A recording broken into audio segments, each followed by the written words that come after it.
This is the less than inviting entryway to the Texas Supreme Court building adjacent to the state capitol. Chris Bliss, a juggler and comedian by trade, has permission from the Texas legislature and the other requisite state officials to build a monument here. A monument to the Bill of Rights.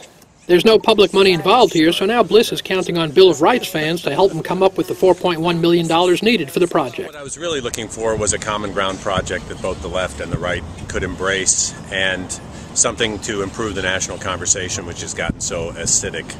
And I came across the fact that there was no Bill of Rights displays anywhere across the country, and I thought that's a really good common ground template, and it's really the core of the Constitution, and it's also one of the most incredible documents in human history, so it wouldn't hurt to reintroduce these principles into the public square. When I went out looking for for designers, the designers I found happened to be located here in Austin. Austin native Holly Kincannon, and she was always telling me, Chris, you've got to do Texas, you've got to do Texas. Or Holly said, I think I've got a meeting with you for somebody in the legislature. Will you go talk to them about doing it here?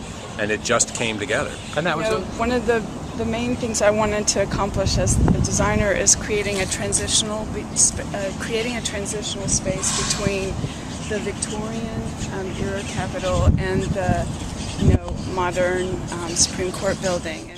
My task was to try to bring these two stylistic periods together, and I see the Bill of Rights Plaza as kind of the perfect link, because it is about compromise, and it is about kind of creating harmony within these sort of discordant components. And so conceptually, that's an important point. The overall project budget with all the contingencies and all the bells and whistles is $4.1 million. To date, we've raised, I think I told you, between $150,000 and $180,000, and we're going to get the rest by first making people aware of the project. Online, there's actually an American Pit Bull Bill of Rights, but most Americans don't know what's in the Bill of Rights that inspired this whole idea. And it's a funny little document. I have the right to be loved like any other family member, even if I did chew your baby's leg off. No, they don't. If you don't think that this kind of display can inspire people to action and to change in their own lives and to a more civic engagement, visit the Washington Monument, the Jefferson Memorial, the Lincoln Memorial, the Vietnam Veterans Memorial.